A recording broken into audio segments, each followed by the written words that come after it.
Hello and welcome to Real Opinions. This is part of a special Halloween feature that will provide a brief overview of the horror genre in gaming with different recommendations for every type of player. This is part 5 and we're going to be looking at Aline Isolation.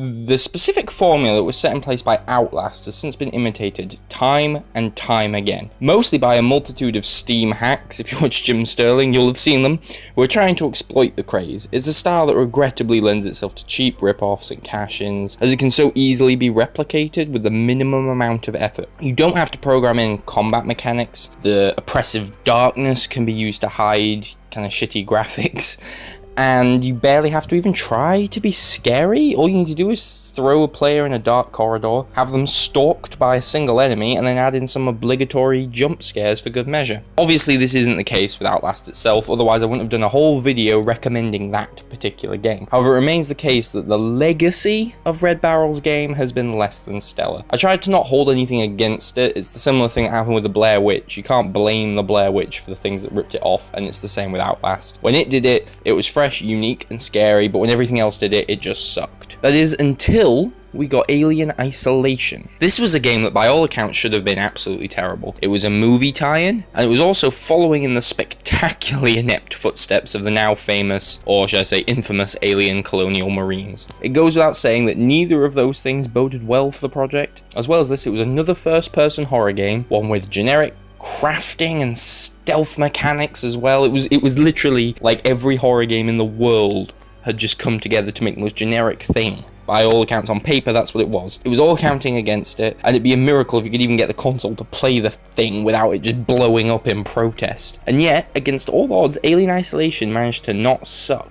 In fact, it managed to be brilliant. It's dripping in atmosphere, with expertly designed environments and one of the best antagonists in all of gaming. This is probably my favourite game from the current console generation. I genuinely I can't think of another game that I enjoyed more from the last few years. So you play as Amanda Ripley, who is stranded upon the Sevastopol orbital station, and you're following a lead to track down your missing mother, Ellen Ripley from the Alien films. However, whilst the objective is initially to find out what happened to your mother, the plan soon runs into a tiny speed bump, and by tiny speed bump, I mean that everyone on board the station is either dead or homicidal. And the reason for this soon becomes apparent, as it turns out that there is a xenomorph on board, and it has been causing all kinds of mayhem for the crew. Not only that, but the company androids, the once helpful and courteous working Joes, have also inexplicably turned violent. Amanda must therefore put her search mission on hold and focus primarily on getting out of this festival alive, and preferably unmolested by the hideous, inhuman space rapist that's lurking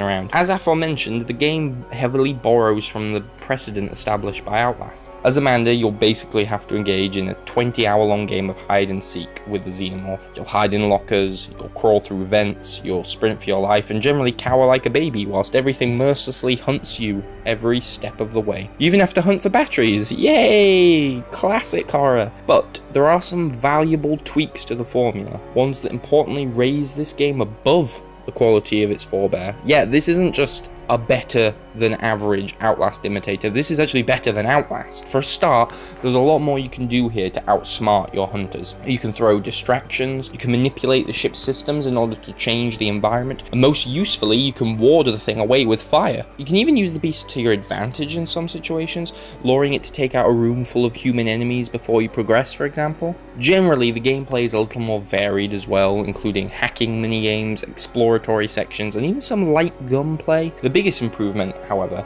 is that the level design is much more open-ended, providing you with labyrinthine environments which you can navigate in your own way. In Outlast, there was only ever one correct route through an area, be it a ventilation shaft, a door, or a hole in the wall. They were the only way, there was only one right way through an area, but in Alien, you'll have multiple paths and strategies at your disposal, which results in a much more dynamic experience. Of course, you'll need all of these options when it comes to dealing with the titular Xeno. With exceptionally advanced AI, I mean like unbelievable AI. This predator cannot be cheaply exploited like many other gaming foes. It appears to learn your tricks, and not only that, but it seems to adapt to them too. No matter how many times you play through an encounter, it will never pan out in exactly the same way, because this creature has no preordained patrol routes. It can go anywhere, at any time, and it can find a way into any location. In short, you can't predict it. It's a truly formidable antagonist, one that is much more imposing than probably any other horror enemy, if we're honest. Its attacks are spontaneous, they are random, and they are unscripted, meaning that it will follow you anywhere and everywhere, even into vents, which you learn to your terror. Meanwhile, it has the obvious advantages of being faster than you, more agile, and incredibly perceptive. Not to mention that it is additionally capable of killing you in a single blow. It's for this reason that you have all the aforementioned tricks up your sleeve,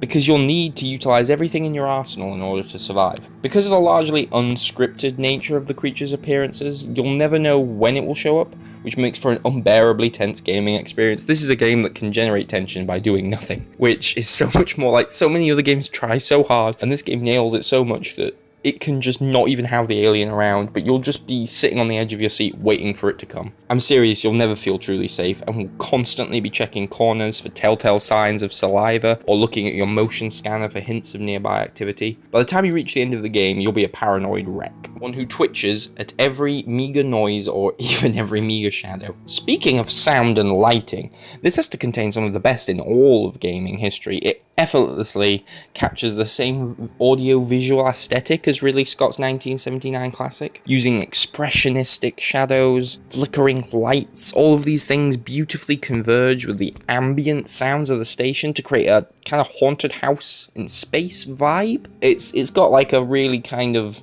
like a ghost train kind of sensibility about it as you're going through flickering lights, steam bursts out in front of you. And what's most impressive about all of this is that so much of it's ad-libbed rather than, intentionally designed. One particular kind of improvised moment sticks out in my mind as one of my favorite moments that I've had in gaming. I was stealthily working my way through an area that was populated by human enemies, and so I rewired the ship's systems, something which can be done in almost every room of the game. And I diverted the power from the interior lighting to the air purifier, which basically meant that the room was flooded with this kind of ethereal smoke that reduced my enemy's visibility as well as my own. And especially with the lights turned out, it created quite a nice effect. And it has like a strobe light on, and so that kind of punctuates through the mist, creating kind of helpful silhouettes of everyone in the room. So that was like a neat lighting effect that was controlled by me going to the systems and rewiring them.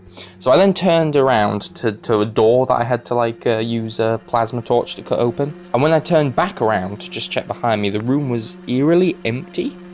There were at least 5 men in the area previously, and yet now they were all gone.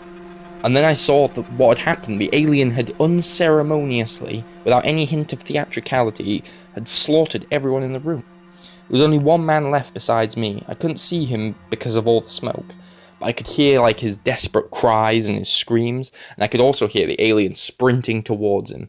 So this guy had unloaded his gun at the monster, but it was too late, and it grabbed him and thrust its tail through his chest. And I could see this intermittently because of the strobe light. So I was just seeing this in silhouette, in flashes, and I just saw the dead body kind of slump down and disappear beneath the mist. And the alien was gone by the time the flashing, in between the flashes. It was gone, the body was gone. But I knew that the Xeno was in the room with me because I could hear it hissing and snarling inside the mist. I had no conception of exactly where it was, but I knew it was there. And this moment stuck with me for I guess it's been 2 years since I did this. And yet, much to my frustration, I couldn't get to anything like that to happen again on repeat playthroughs. But that's what's so great about this game. It was a totally random occurrence. But it felt perfectly directed. What I just described to you could have been a directed scene in a horror film. But everything from the lighting to the sound design to the dramatic timing felt so right. And I can't guarantee that this moment will crop up for you, which is a shame because it was really good. But what I can promise you is that you'll have 1,000,001 unique moments all of your own that feel just as terrifying and just as well designed. Because that's what this game does so well. It sets up a few fixed conditions and some parameters in which the alien will operate, but then it just lets the diabolical magic happen on its own accord. It's also one of the few games in which I personally felt like I went through a character arc. At the beginning of the story, I, myself as a player, was a terrified, defenseless victim, prone to cowering and panicking at the first sign of trouble. However, by the end of the whole ordeal, I had completed the traditional horror movie transition from would-be victim to resourceful badass. I had basically, done what Ellen Ripley does. My relationship with the alien had morphed from one based on a hunter-prey dynamic into an equal rivalry. When I heard the beast skulking around nearby, I no longer scurried for the nearest hiding place. Instead, I crafted a few Molotovs and readied my flamethrower because I wasn't backing down anymore. It's a thrilling, cathartic journey, and it's because of a well-judged balance between making you feel totally helpless and giving you just enough power to survive. Nowhere is this more apparent than with the working Joes, the androids that are the game's intimidating but crucially vulnerable enemies. These protocol androids are supposedly cheap knockoffs of the industry rivals, meaning that their synthetic exteriors are flimsy, rubbery, and overall kind of uncanny. So they look frightening enough to begin with, even when they're performing as intended. Once they malfunction, however, they're almost as scary as the xenomorph themselves. In their combat mode, they're kind of reminiscent of Yul Brynner's Gunslinger from the Westworld film, in that no matter what you do to them, they just keep on coming. Load a revolver into their face, light them on fire, strike them repeatedly with a wrench, it doesn't matter, they won't even flinch. They just get more challenging as the game goes along because you start to encounter different variants of them. For example, there are ones protected by rubber suits, which make them impervious to any of your electrical weapons. The Joes are yet another example of the game's evolution upon the Outlast formula. Whilst most of these stealth games pit you against exclusively invincible antagonists that you can only hide from, Aline Isolation makes the smart decision to allow you some kind of power. The Xenomorph might be unstoppable, but you can still defeat the working Joes, allowing you some small victories here and there. So the game is faultless. Then that's what it sounds like. It's scary, it's aesthetically pleasing, it's well balanced, and the mechanics are enjoyable and fresh. What's not to like? Well, whilst it's true that this is one of the closest to being perfect games that I've ever played, it still feels short on one account. Or to be honest, while it might be one problem, it's actually a pretty big problem. You see, the game's ending is truly abysmal. I would say it goes as far as to trump Outlast in the anti-climax department. Both in narrative and gameplay terms, it's a real letdown. This title ends on a major disappointment. It gives you no closure to the narrative, and in terms of gameplay, you just go into an area that's more or less safe and hit a few buttons. It feels so disappointing after everything that's come before it, and I think it hurts all the more because it hadn't put a foot wrong up until that point. It would be 10 out of 10 material if it didn't fuck up so close to the end. As it stands, however, it just misses out on a 10. There's so much to love with this game, of course, and I can't help but adore it. There's the tight storytelling, the haunting score, which uses cues from the original film but adapts them, the really charming retro-futurism on the computers and with the ship systems, and the absolutely outstanding attention to detail, especially in regards to creating the art design of the original film. This looks like it's from the same universe to a T. If you love Alien, if you love challenging gameplay, and if you love horror, then I implore you to play this game, because it is incredible. Overall recommendation. This one is perfect for cinephiles and nerds alike, especially those with a fondness for Scott's legendary sci-fi horror flick. Rating 9 out of 10.